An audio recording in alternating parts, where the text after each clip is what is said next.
أعوذ بالله من الشيطان الرجيم. بسم الله الرحمن الرحيم.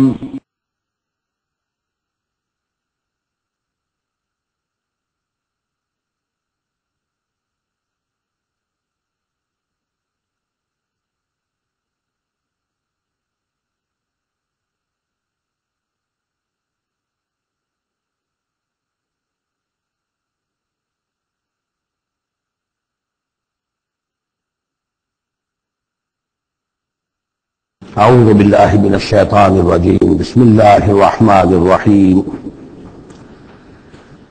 قل لا اقول لكم عندي خزائن الله ولا اعلم الغیب ولا اقول لكم انی ملک ان اتبع الا ما یوحى الی قل هل يستوي الاعمى والبصیر افلا تتفکرون صدق اللہ العظیم۔ اے نبی ان سے کہہ دیجئے میں تم سے یہ نہیں کہتا کہ میرے اختیار میں ہیں اللہ کے خزانے، تم مجھ سے کہتے ہو یہ دکھاؤ یہ دکھاؤ یہ دکھاؤ، میں نے کب دعویٰ کیا ہے کہ میرا اختیار ہے؟ کسی شخص سے مطالبہ کیا جانا چاہیے اس کے دعوے کے مطابق۔ میں نے الوہیت میں داخل ہونے کا کب دعویٰ کیا؟ میں نے تو دعویٰ کیا ہے کہ میں اللہ کا ایک بندہ ہوں، عام انسان ہوں، بشر ہوں، مجھ پر وحی آئی ہے، مجھے مامور کیا گیا ہے کہ تمہیں متنبہ کروں، وہ کام میں کر رہا ہوں۔ لا اقول لكم عندي خزائن اللہ، میں تو نہیں کہتا کہ میرے پاس کوئی اللہ کے خزانے ہیں، میرے اختیار میں ہیں۔ ولا اعلم الغیب، نہ میں نے یہ دعویٰ کیا ہے کہ غیب کا علم مجھے حاصل ہے۔ ولا اقول لكم انی ملک، نہ میں نے تم سے کبھی یہ کہا ہے یا کہتا ہوں کہ میں فرشتہ ہوں۔ ان اتبع الا ما یوحى الی، میں تو بس اتباع کر رہا ہوں اس شے کی کہ جو مجھے طرف وحی کی جا رہی ہے۔ قل هل يستوي الاعمى والبصیر، کہیے تو پھر اب برابر ہو جائیں گے دیکھنے والے اور اندھے؟ افلا تتفکرون، تو کیا تم تفکر نہیں کرتے، غور و فکر سے کام نہیں لیتے؟ وانذر به، اب پھر یہاں به پر زور دے رہا ہوں میں۔ اے نبی اس قرآن کے ذریعے سے خبردار کر دیجیے، آپ کا کام انذار ہے، تبشیر ہے۔ اوپر آ چکا وما نرسل المرسلین الا مبشرین، پہلے آ چکا ہے اوحی الی ھذا القرآن لأنذرکم بہ ومن بلغ، یہاں پھر آیا وانذر بہ الذین یخافون ان یحشروا الی ربہم، خبردار کر دیجیے اس کے ذریعے سے ان لوگوں کو کہ جنہیں واقعتاً کچھ خوف ہے کہ وہ اپنے رب کی طرف لے جائے جائیں گے۔ جیسا کہ میں نے آپ کو بتایا تھا کہ ان میں بھی بہت کم لوگ تھے کہ جو بعث بعد الموت کے منکر تھے، وہ یہ کہتے تھے کہ ہاں ہے قیامت ہے، اٹھیں گے اپنے رب کے پاس جائیں گے، لیکن وہاں ہمارے چھڑانے والے وہ ہمیں بچا لیں گے۔ وَأَنذِرْ بِهِ الَّذِينَ يَخَافُونَ أَن يُحْشَرُوا إِلَىٰ رَبِّهِمْ لَيْسَ لَهُم مِّن دُونِهِ وَلِيٌّ وَلَا شَفِيعٌ، ان کے لیے کوئی نہیں ہوگا اللہ کے سوا، نہ کوئی حمایتی نہ سفارش کرنے والا۔ اپنی ان مغالطوں کو رفع کر لیں، ان غلط فہمیوں کو رفع کر لیں۔ لَعَلَّهُمْ يَتَّقُونَ، شاید کہ ان میں تقویٰ پیدا ہو جائے، شاید کہ وہ ڈر جائیں، شاید کہ خوف پیدا ہو جائے۔ وَلَا تَطْرُدِ الَّذِينَ يَدْعُونَ رَبَّهُمْ بِالْغَدَاةِ وَالْعَشِيِّ يُرِيدُونَ وَجْهَهُ، اور مت دھتکاریے آپ ان لوگوں کو کہ جو پکارتے ہیں اپنے رب کو صبح و شام، اور وہ اس کی چہرے کی طالب ہیں، اس کی رضا کے جویا ہیں۔ یہ اصل میں اشارہ ہو رہا ہے کہ تمام رسولوں کے ساتھ یہ معاملہ ہوا، خاص طور پر حضرت نوح کے ساتھ بھی، کہ جو بڑے بڑے سرداران ہوتے تھے قوم کے، وہ کہتے تھے کہ اے نوح ہم تو تمہارے پاس آنا چاہتے ہیں، سمجھنا چاہتے ہیں بات کیا ہے، لیکن ہم دیکھتے ہیں جب بھی آئے تمہارے پاس، تمہاری محفل میں بیٹھے تھے ہمارے کمی کاری ملازم گھٹیا لوگ، اب ہماری شاع نشان نہیں ہے کہ ہم ان کے ساتھ بیٹھے۔ یہی بات حضور سے کہتے تھے کہ ہم آتے ہیں آپ کے پاس بات سمجھنے کے لیے، یہ آپ کے دل جو دمگٹا لگا رہتا ہے، یہ ہمارے غلام لوگ ہیں، یہ ہمارے جو ہے معاشرے کے پست طبقات ہیں، یہ آپ کے آس پاس ہوتے ہیں، تو پھر ہمارے شاع نشان یہ نہیں ہے کہ ہم ان کی موجودگی میں آپ سے بات کریں۔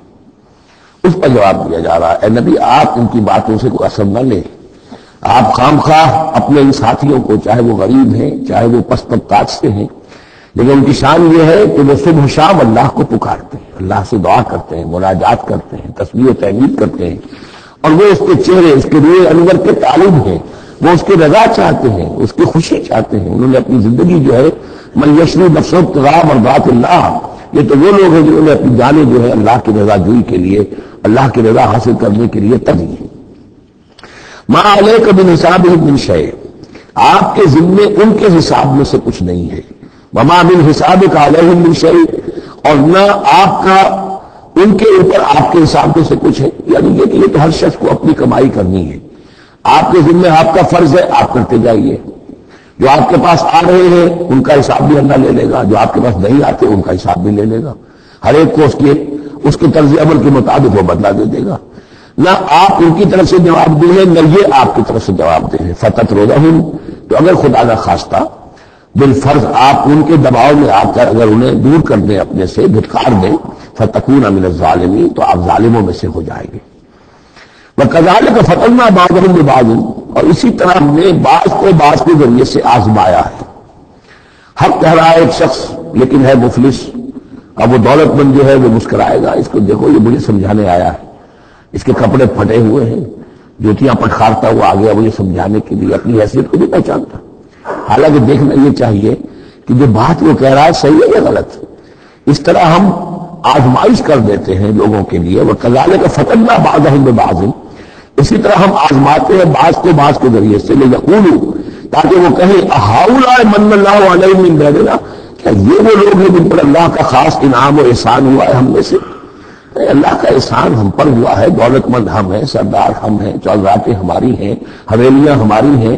یہ جو ہے گرے پڑے طبقات کے لوگ، کیا یہ ہے کہ جو اللہ کا احسان اور ان کے اوپر اللہ تعالیٰ کا بڑا فضل ہوا ہے؟ یہ کہا کرتے تھے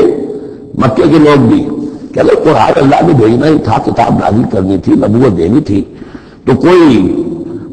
رجل من القریتین عظیم، یہ جو دو شہر ہیں مکہ اور طائف، وہ بڑے بڑے چودھری ہیں، سرمایہ دار ہیں، بڑے لوگ ہیں، سردار ہیں، ان میں سے کسی کے پاس بھیجتا۔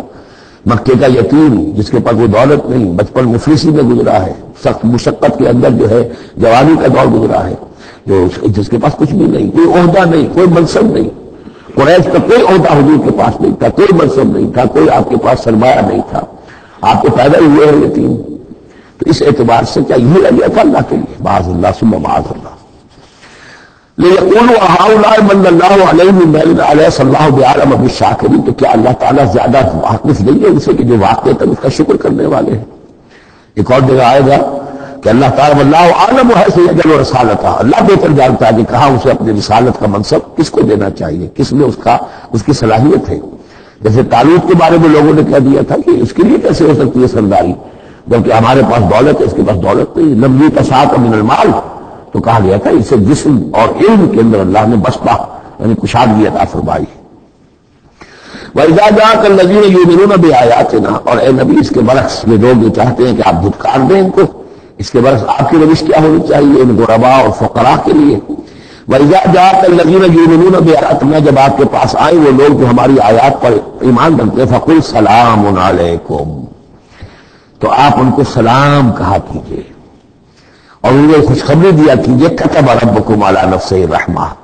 تمہارے رب نے اپنے اوپر رحمت کو لازم کر لیا ہے، اور تمہارے لیے خاص رحمت کا مظہر کیا ہے؟ أَنَّهُ مَنْ عَمِلَ مِنْكُمْ سُوءًا بِجَهَالَةٍ، کہ تم میں سے کوئی بھی اگر کسی وقت کوئی برے کام کا ارتکاب کر بیٹھے، جذبات میں آ کر، ناواقفیت سے، جہالت میں، آبا من بعدہ، پھر اگر وہ فوراً توبہ کر لے گا، وہ اصلاح کر لے گا، فَإِنَّهُ غَفُورٌ رَحِيمٌ، تو اللہ تعالیٰ غفور اور رحیم ہے۔ یہ تمہارے لیے مزید خوشخبری ہے